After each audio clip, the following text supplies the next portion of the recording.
গাজীপুরের কাপাসিয়ায় স্ত্রী ও ৩ সন্তান সহ একই পরিবারের ৫ জনকে গলা কেটে হত্যার ঘটনা ঘটেছে।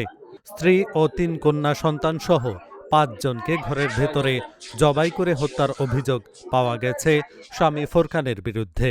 পারিবারিক কলহের জেরে স্থানীয় রাতকোনা গ্রামে শুক্রবার গভীর রাতে এ হত্যাকাণ্ডের ঘটনা ঘটেছে বলে ধারণা করা হচ্ছে। ঘটনার পর থেকেই স্বামী ফোরকান পলাতক রয়েছে বলে জানিয়েছে পুলিশ। ফুটফুটে ৩ কন্যা সন্তান স্ত্রীসহ একই পরিবারের ৫ সদস্যকে হত্যার ঘটনায় এলাকা জুড়ে চাঞ্চল্য তৈরি হয়েছে। নিহতদের মধ্যে রয়েছেন ফোরকানের স্ত্রী শারমিন, তাদের ৩ কন্যা সন্তান মিম খানম, উম্মে হাবিবা, ফারিয়া ও ফোরকানের শ্যালক রসুল। তাদের প্রত্যেকের বাড়ি গোপালগঞ্জ সদরে। ঘটনার আগে চাকরি দেবার কথা বলে শ্যালককে ডেকে নেন বাড়িতে এবং হত্যার পর পালানোর আগে ফোরকান নিজেই শ্বশুর বাড়িতে মুঠোফোনে হত্যাকাণ্ডের বিষয়টি জানান। চুলা শারমিন আমার ভারবিটা আর ভারবিটি, আমরা থাকি মির্জাপুর মাস্টার বাড়ি। তখন ২-৩ দিন ধরে রসুল্লি ফোন দিচ্ছে যে তুই এখানে আয়, তোর জন্য আমি একটা চাকরি ঠিক করছি। রসুল এর আগে আনাজেটে চাকরি করে, চাকরিগুলো বলছে দিল আমি আনাজেটে চাকরি করি, সবাই এখানে থাকে, আমি যাব না। আমাদেরও বলতেছে যে কাকা আমার ওই জায়গা ভালো লাগতেছে না, আমি ওই জায়গা যাবো না। তখন আর বোনও বলছে যে তুই আয়। লোক এইভাবে আসছে। ও বলছে যে আমি বেতন পাইনি, আমার কাছে টাকা নাই। আমাকে এর আবার ৫০০ টাকা বিকাশে পাঠাইছে। বৃহস্পতিবারে পাঠাইলে ও শুক্রবারে সন্ধ্যার সময় এখানে আসছে। এখানে আসার পরে রাত ৮:৩০ স্ত্রী আর বোন বোনা আর ভাগ্নি আছে, এদের সঙ্গে কথাও বলছে। বলার পরে ৮:৩০ পরে আর ওরাও ফোন দেয়নি, তো ঘুমাই গেছে। বোনের বাসায় গেছে, তো টেনশনের বিষয় না, ও ঘুমাই গেছে।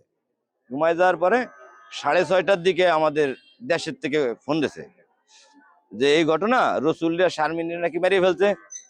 এটা বললি আমরা বলতেছি যে এটা কি কও, রসুলিয়া শারমিনী মেরে ফেলবে?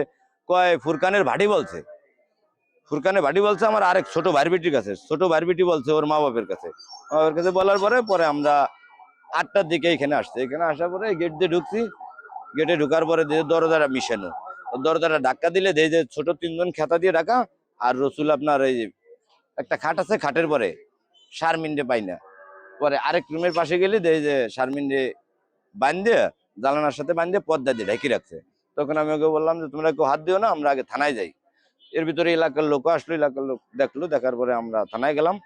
থানায় যাওয়ার পরে ডিউটি অফিসারে নিয়ে ডিউটি অফিসার সম্পূর্ণ রেডি কমপ্লিট করে তাদের টিম নিয়ে মোটামুটি আসলো। ফুরকান তারপরে মিশকাতরে জানাইছে ফোন দিয়া একটার দিক, মেবি একটার দিকে এরকম জানাইছে যে রসুলকে মাইরা লাগছে। আর ওর ভাই বোন যেগুলো আছে সব মানে ভাই বোনরা মাইরা লাগছে। এর আগেও মনে করেন এই সন্দেহের কারণ হচ্ছে কি, এর আগেও একবার বলছিল যে আমি তোর ভাই বোনকে তিলে তিলে মারবো, আমাকে ভাই বোনকে মনে করেন তিলে তিলে মারবে, এই কথা বলে তারপরে এই মানে এই কাজটা করে। মানে ওই এটা হলো মনে করেন একটা ছিল, মানে প্ল্যান ছিল যে রসুল রাইনও মাইরে হবে। তো এরকম করছে, করার পরে রাত্রিবেলা মারছে, সকালবেলা মিশকাত সকাল ৬টার দিক ওরা জানায়। তো জানার পর মানে আমাকে বাড়ি জানায়, আমার এক খালু আছে ওই জায়গারই, তো ওর কাছে ফোন দেয় আমার আন্টি, পরে আমার মারে জানায়, জানার পর আমরা এই জায়গায় আসার পরে মনে করেন যে মানে আমিও বাসায় দেখতে ৫০০ বার উপরে আমার মামারে ফোন দিই, গাড়ি দিয়ে আসি আর ফোন দিই, কোনোভাবে এসে ফোন ধরে না। তো ফোন না ধরলে মনে করেন আমি আইতে দিকে আইসে মনে করেন গাড়িতে রানিং গাড়িতে মনে করেন নাই মেয়ে দৌড়েছি, ঘরের ভিতরে ঢুকছি, ঢুকে ডাক দিই, কোনো উত্তর পাই না। তারপরে মনে করেন যেই আইসে ল্যাব মানে কম্বল আঙ্গাইছে, আইসে দেখি আমার মামা গলা টলা মনে করেন ভাইরাল আছে। একই সাথে এতগুলো হত্যার ঘটনায় হতবাক ও ক্ষুব্ধ এলাকাবাসী চান দোষীদের বিচার। নিচে ফ্লোরে মানে বিছনা করা ৩টা বাচ্চা, মানে ওখানে শোয়া আর উপরে খাটে একটা ছেলে, মানে বড় মেয়েটার যে মার্ডার করছে আপনার গালের এই সাইডটা, এখানে কোনো মাংস নেই। একটু তাকানো, আর ছোট বাচ্চা ১ বছর কি ৪ বছর হবে, নর্মাল স্বাভাবিক যেভাবে শুয়ে থাকে এরকমই, ওইটারও মানে একটু দাগ আছে। আর আরেকটা বাচ্চা কাত হওয়া শোয়া, ওরও মানে হয়তো গলার দিকে। আর ছেলেটা যেটা ওইটা নর্মাল ভাবে শুয়েছে, কিন্তু হাতটা আপনার একটু দিকে এরকম করা, মানে ওই সাইড দেওয়া হয়তো ঘাড়ে বা গলায় জাতীয় খুব। হ্যাঁ, ঘরে ফ্যান ট্যান সব চলা। তারপর আমরা ওই সাইডে চুপি দিচ্ছি, ওই সাইডে চুপি দিয়ে দেখি যে মহিলা ভাই এরকম জীবনে কখনো দেখে খুব বিদগুইটা মার্ডার এটা, মানে ২টা হাত জানালার মধ্যে বাঁধা, লাইলনের সুতা, সাদা লাইলনের সুতা দিয়ে ২টা হাত বাঁধা ছিল, চোখে আপনার কালো উন্না দিয়ে বাঁধা। তারপর মুখে সাদা কস্টিপটাও ঘরে ফ্লোরে পড়া ছিল, সাদা কস্টিপ দিয়ে পুরো মুখ জড়ানো, গলায় একটা হাড় পরানো, এরকম গলার বড় একটা হাড়, নতুন একটা শাড়ি মানে লালের মধ্যে একটা শাড়ি গায়ে দেওয়া। পরে যার মনে হয় যে এই দিকটা হয়তো কুপাইছে, পরে পুরো ওয়ালটা পিছনে যে মহিলার পিছনে যে ওয়ালটা জানালার দুইটা সাইডে পুরো ব্লাড, রক্তের ছিটা ফুটা, পুরো ঘর আপনার উল্টানো। কাপড় চোপড় ওয়ার্ড্রোব থেকে মানে কাপড় চোপড় বের করছে, নিচে ফ্লোরে পড়া, তারপর আপনার কুকের বোতল ছিল, সিগারেটের ইয়েটি আর কিছু মানে হয়তো মাদক টাদক বা এরকম কিছু সরঞ্জাম আমরা তো কাছে গিয়ে দেখতে পাই না, যা দূরে থেকে আর কি। আমরা এটা সুষ্ঠু তদন্ত চাই, মানে কঠিন বিচার চাই, কারণ এরকম মার্ডার মানে আমাদের কাপাসে এরকম মার্ডার কখনো হয়েছে কিনা সন্দেহ হয় নাই কখনো, এই ফার্স্ট বুঝছেন। আর এরকম বিষ ঘুইটা মার্ডার আমরা কখনো দেখি। প্রকৃত দোষী ও হত্যাকাণ্ডের কারণ খুঁজে বের করতে আইনশৃঙ্খলা বাহিনীর একাধিক টিম মাঠে কাজ করছে বলে জানান পুলিশ সুপার। আমরা চেষ্টা করতেছি, আপনারা জানেন যে ইতিমধ্যে আমরা দুইজনকে জিজ্ঞাসাবাদের জন্য নিয়ে এসেছি। হ্যাঁ, বাকি আমরা এটা উদ্ঘাটনের জন্য আমাদের 3টা টিম অলরেডি মাঠে আছে। আমাদের ডিবি টিম আছে, থানা পুলিশের টিম আছে, 3টা টিম মাঠে কাজ করতেছে।